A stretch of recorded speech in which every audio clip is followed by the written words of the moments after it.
Hello, hello, hello. This is Adrienne Berg, and this is The Ageless Traveler. And you know by now that I am a groupie. A groupie of what? Well, modernism.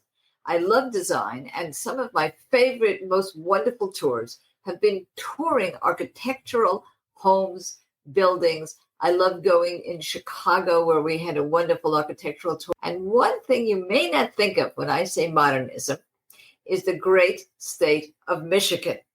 And if you don't think about that, you would be wrong, because today we have the curator at Cranbrook Center, Collections and Research. His name is Kevin Addisson, and he's going to be telling us all about some of the great starchitects, not just architects, but starchitects that you would find if you visited Cranbrook School. Now, let me tell you, if you do go to places like TripAdvisor, you're going to find Cranbrook all over this.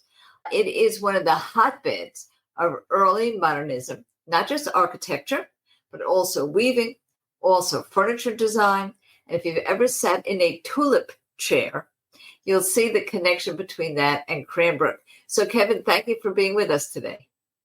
I'm thrilled to be here, and thank you for promoting Cranbrook and Southeast Michigan. It is a design mecca. Also beautiful homes. Anybody who likes to snoop, it's kind of like, I call it real estate porn.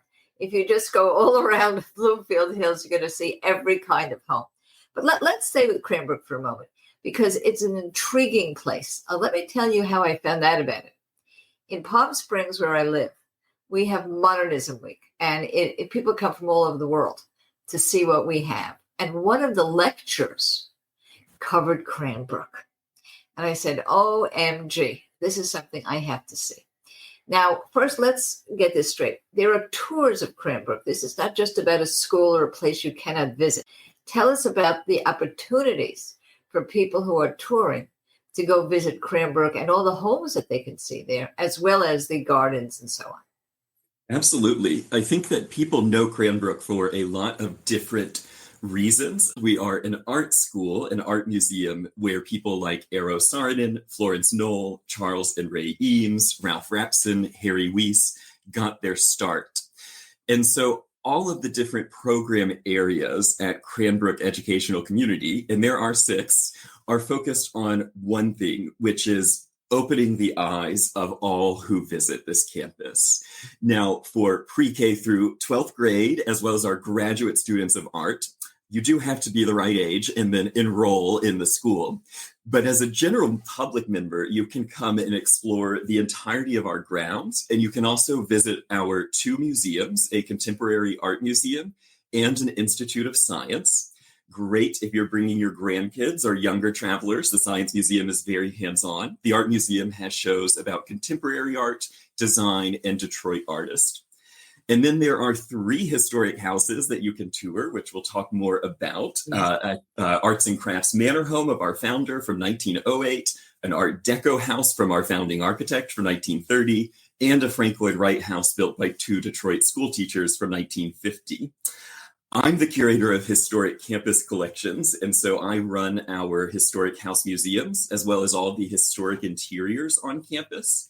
And then we offer tours, special tours and seasonal tours that are focused on sculptures and fountains, on campus architecture, or upcoming events tied to exhibits at the museums. I recommend coming to Southeast Michigan, but if you can't, we also do a lot of online programming. So I hope we talk about that too. Yeah, we will. So I was there, and let me tell you that you could take 2 to 3 days. Yes. First of all, they're a beautiful garden. Then there's Cranbrook House that was actually built for the founders. And we will talk about their story. And that is a very different kind of home, and very traditional. But one of the things you'd love to do, if you like Frank Lloyd Wright, you can go within minutes and see one of his homes that was built in a very modest way, something very different than everyone else. But of course, the one that we are so interested in is Eliel Saarinen. So anybody who knows these names are going to want to go. But people who don't know these names should still go, because this is the way that you can take a deep dive into beautiful, beautiful art, design you may not know about, architectural elements, and a lot of intrigue. So now let's go back to the houses for a moment. What's important, I think, here are the booths. Mm-hmm. They are really the founders, a couple, kind of, let's say, in the empire time of entrepreneurship, they made money. And they came and they spent it on creating a school, but they wanted to do it in a very particular way. And that was truly with the greatest architects, and they had the money to do it. So tell us the story of how the Saarinens got involved in this in the first place, and then spent their whole life there. Absolutely. Ellen Scripps Booth was educated in the arts by her father, who was a great collector of Italian old master painters, and with his siblings founded the Detroit Evening News. If you recognized her maiden name, Scripps, it is Scripps College, Scripps Oceanographic, Scripps Spelling Bee, Scripps Newspapers. Yeah, all Scripps all the time when it comes Yes. to endowments. Yes. No doubt. And so that's the money behind Cranbrook. Booth was her husband, and he was really a kind of a nobody. He was a metal worker, and they met at church, were married. He went to work for his father-in-law until he was made publisher in 1907. And though their business was newspapers, their passion was supporting living craftsmen, living artists. And when your guests come to Cranbrook or watch a lecture, we can talk about everything they did in Detroit, because they had a huge amount of influence on the Society of Arts and Crafts in Detroit. They founded an art school that's still going in Detroit. But when they came up to their country estate, which they bought in 1904, they had a lot of land, a lot of money, and George Booth was challenged on his 60th birthday by his father. You made a lot of money, you can take none of it with you. How will you give it away?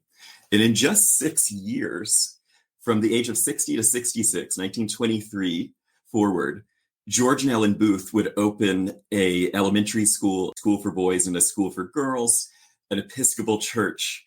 And all of those buildings needed handicraft, and they also needed an architect. And so George Booth was searching for an architect who could embody a belief system that art and beauty was educational, was edifying, that our world could be more beautiful by supporting the crafts.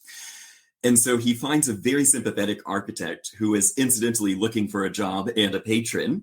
Eliel Saarinen was a visiting professor at the University of Michigan. Eliel Saarinen was really the perfect architect for George Booth, because Eliel Saarinen really was rooted in the arts and crafts movement, this idea that everything should be beautiful and useful. And purposeful. And purposeful, yes. And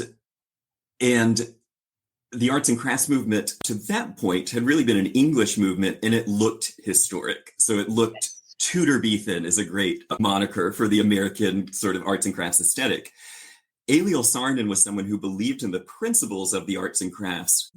And so you have a rather conservative taste in George Booth, but a powerful belief system, a big idea, and money.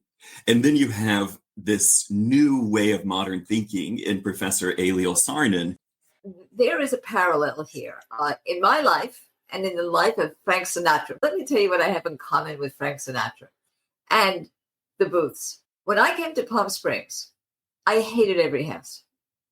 I said, why would people want to pay $1 million for a box? Now, meanwhile, I had a vision, and my vision was the English mansion, what you just described. Frank Sinatra came with plenty of money, and he said, I'm going to build my house in Palm Springs, and I want it to look like an English mansion. And his architect refused. He said, you can't do that. You need a mid-century modern home. And, you know, Sinatra didn't listen to anybody, but he listened to him. And now he built this iconic home, everything you see in Cranbrook. My eye began to change, and I began to see the beauty of mid-century modern. If you go here, don't only go for a trip, go for an aesthetic transformation. I know it sounds very woo-woo, you know, oh, I'm going to have it, but I'm not kidding. I'm from Brooklyn. If I can have an aesthetic transformation, you can have an aesthetic transformation. I love it. You know, above the entrance to our preparatory school, there's a quote from George Booth carved, "A life without beauty is only half lived." Very much rooted in this idea that everyone who visits Cranbrook should have their eyes opened. And that was actually the only instruction that George Booth gave to Eliel Saarinen. He said, I want an architect who can build me a campus that will open the eyes of not just the students and teachers and staff, but the milkman, the garbage man, the delivery people, visitors, anyone who comes into contact with any corner of Cranbrook should have their eyes opened. And so it's a really purposeful set of buildings where Eliel Saarinen designed everything from the buildings, the pathways, the gardens, the waterways, the roads. He changed the topography, though you would believe it's all natural, but it's, a more perfect natural in that great English garden landscape tradition.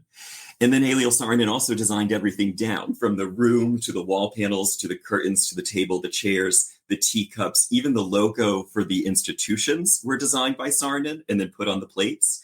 And the ties that the boys have to wear to dinner were originally hand woven in the studio of Loya Saarinen.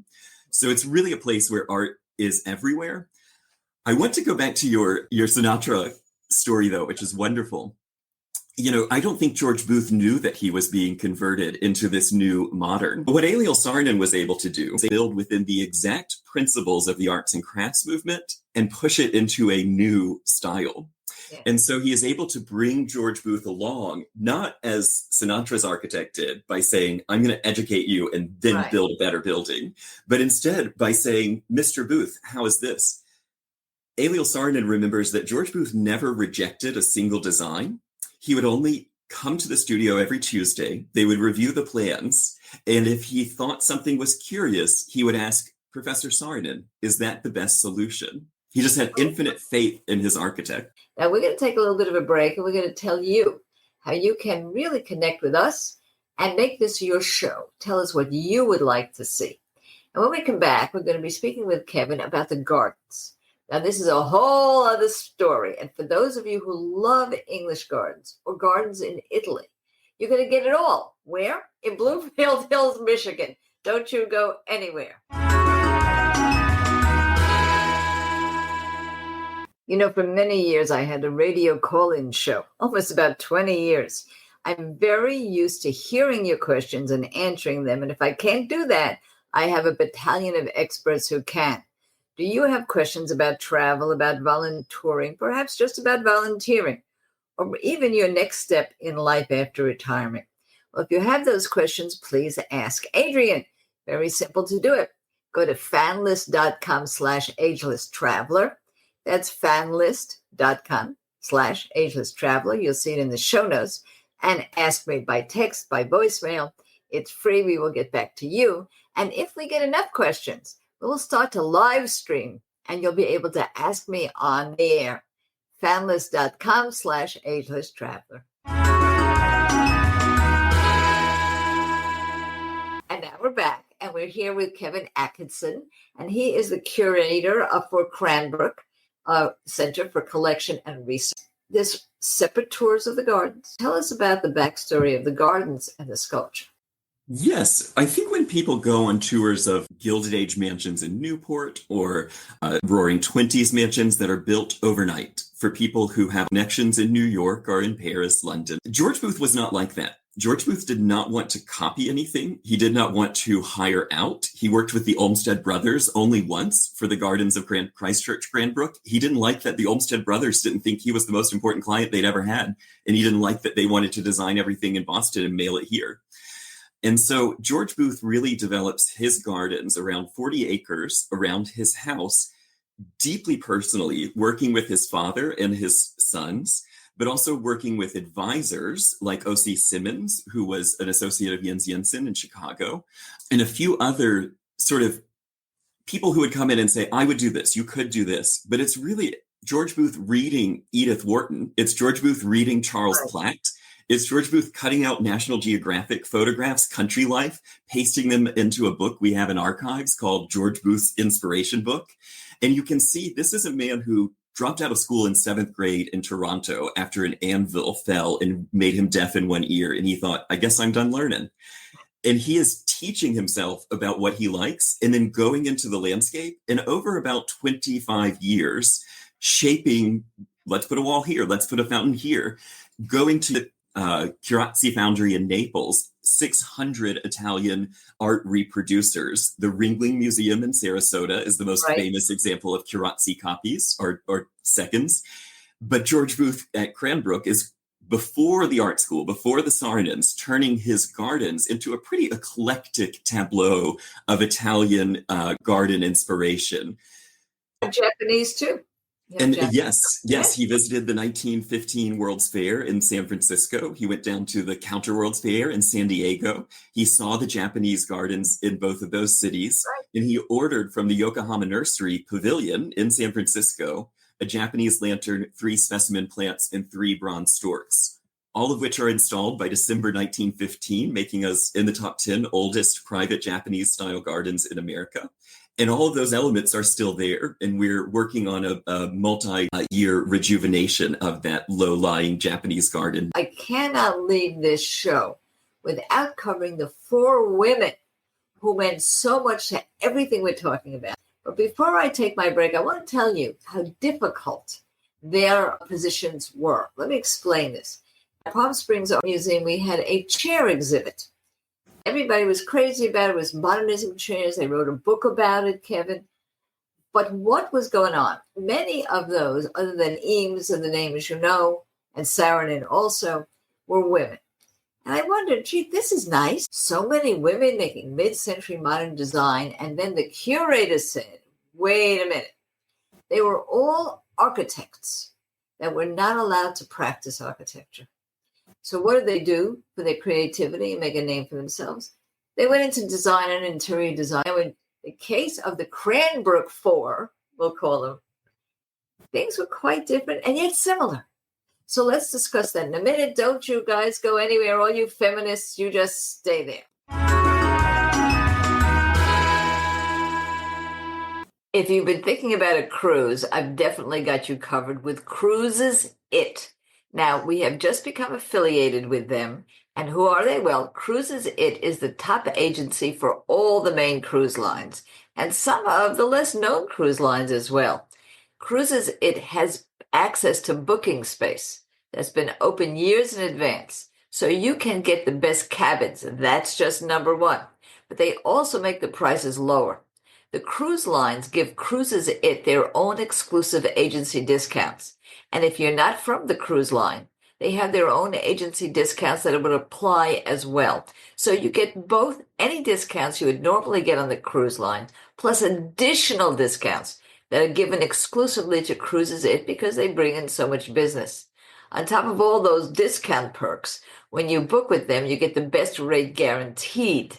And this is because Cruise Fare Watch system takes place. Now, what Cruises It does is it tracks the pricing until the final payment date. So you keep in mind that to get the best rate guaranteed, you have to use my site. We have affiliated with them specifically. I sat down, I met with them in Tucson, Arizona. I met with Marianne Weather. We're now become good friends. She gave me a direct line, not only a link, which you can certainly use right away, but if you have questions, even a specific phone number. Cruises It offers this not just to anyone that is one of our followers, but if you have friends and family, you can bring them in too.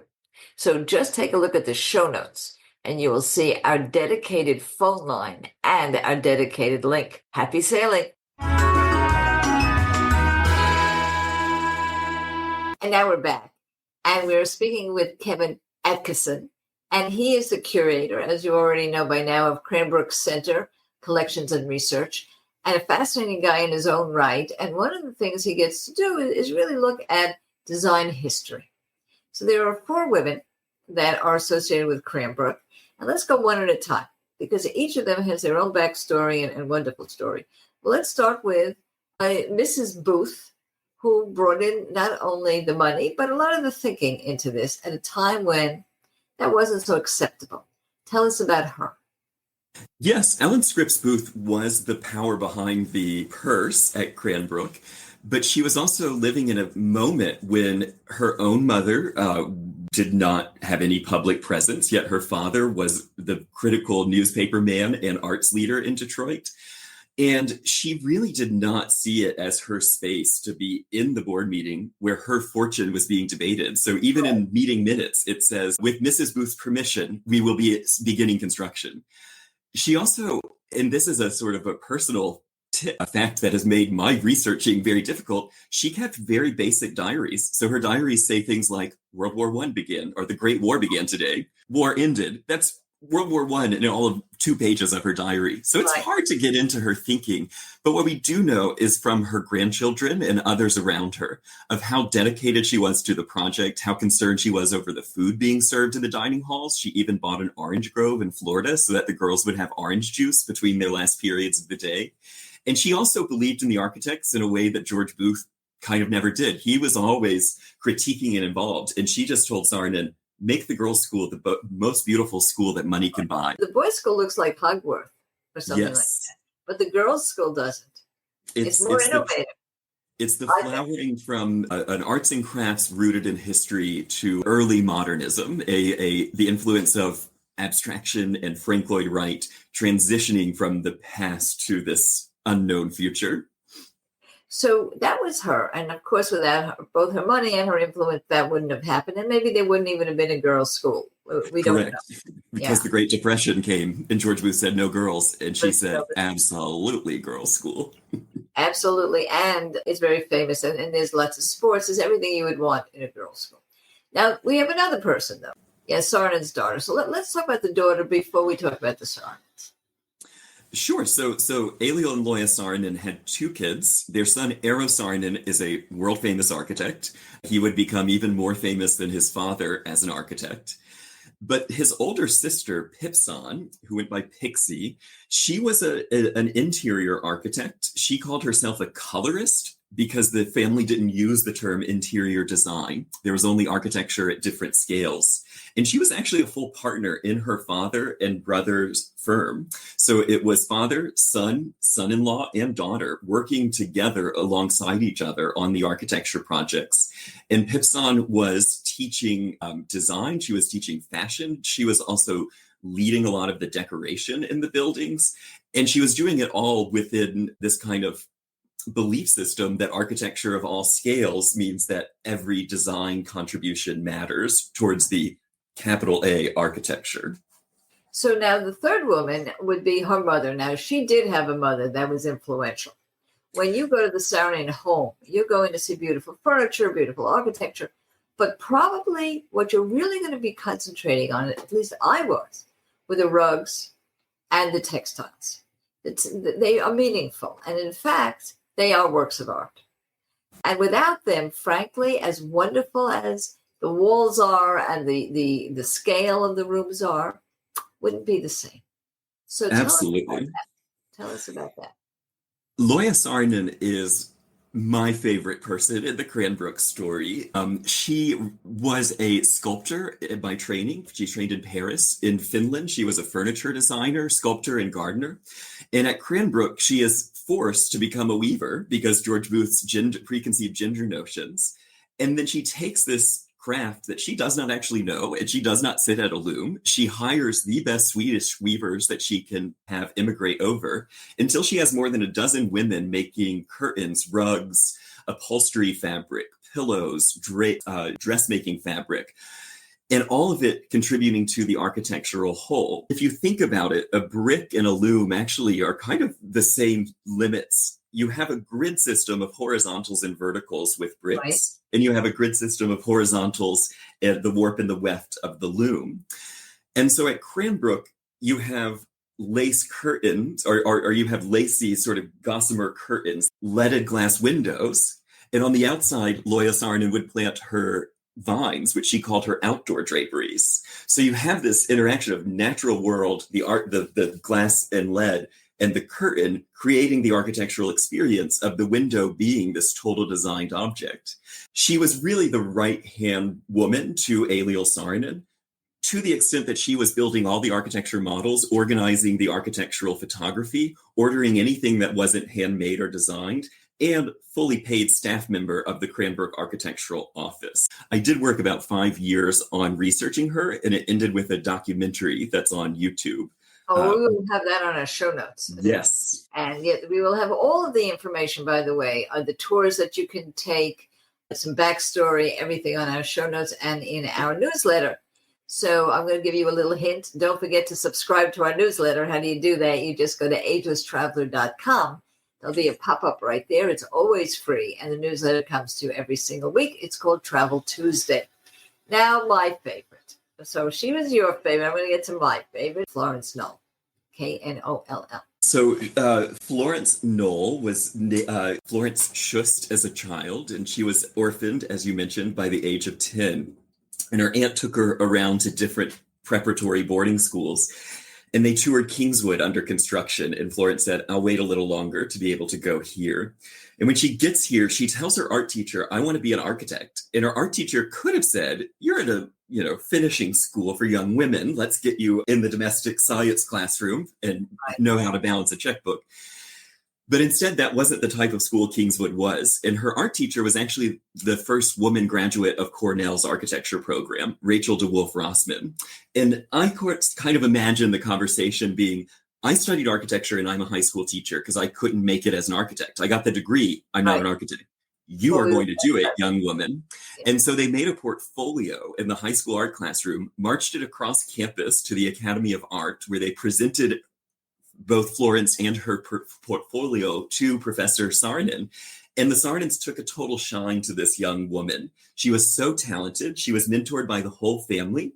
In archives, we have letters written back and forth from her older brother figure, Eero Saarinen, teaching her the history of architecture with hand sketches of temple types and column types. She had a room here in the house. She spent her Christmases at Saarinen House. She's known for textiles and furniture, but she did become an architect in New York City. And she married her furniture supplier, Hans Knowles. So she got into the furniture business via successfully being an architect.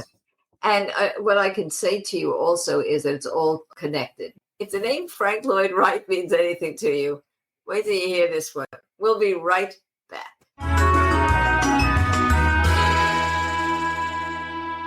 What are you doing between September 14th and September 27th? Well, one of the things you could be doing is going on safari with us in Kenya and Tanzania. Yes, we will meet in Nairobi and we will take a look at this wonderful city, and then the adventure of a lifetime ensues. 13 game drives during that period of time. We will have breakfast in the bush with incredible tribal chefs and so much more. Yes, Kilimanjaro is on the list, and it is the time of the running of the wildebeest, something I've always wanted to see. But we are getting an incredible price, and so we will be cut off on May 30th. If you are interested in going, now is the time. Simply take a look at our website, agelesstraveler.com. Take a look at featured trips, and you will see incredible details day by day for Africa. Now, you'll also see a price that includes air, but the price without air is really scrumptiously low. Okay, if you're interested, take a look, and you have a phone number there so that you can call Colette and get more details. Travel with us. Never stop traveling.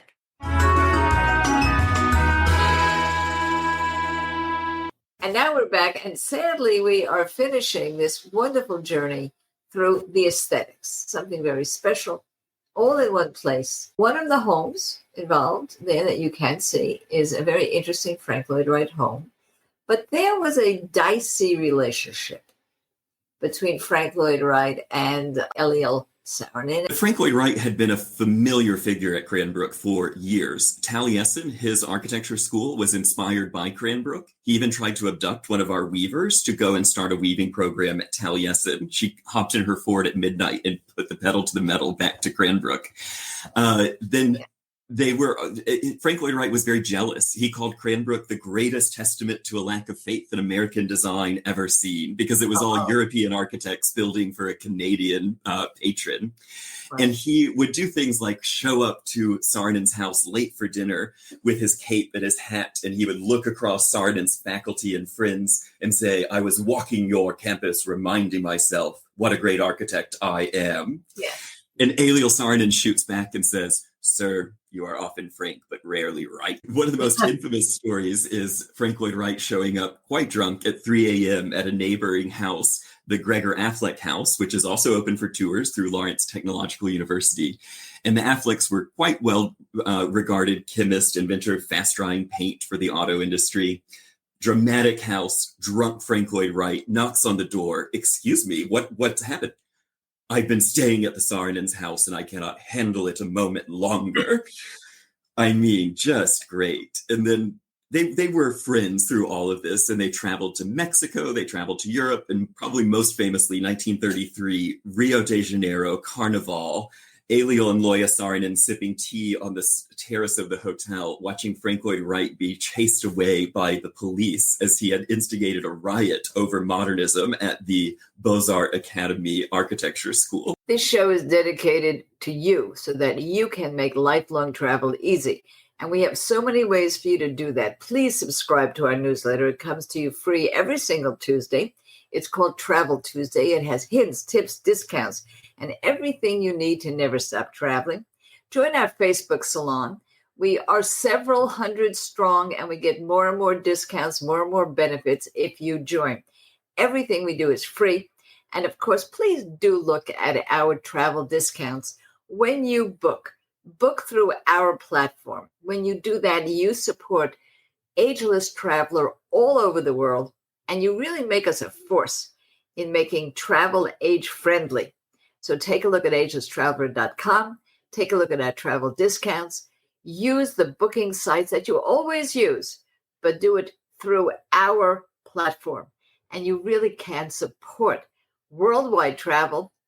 And with that, worldwide economic benefits and even world peace. Never stop traveling.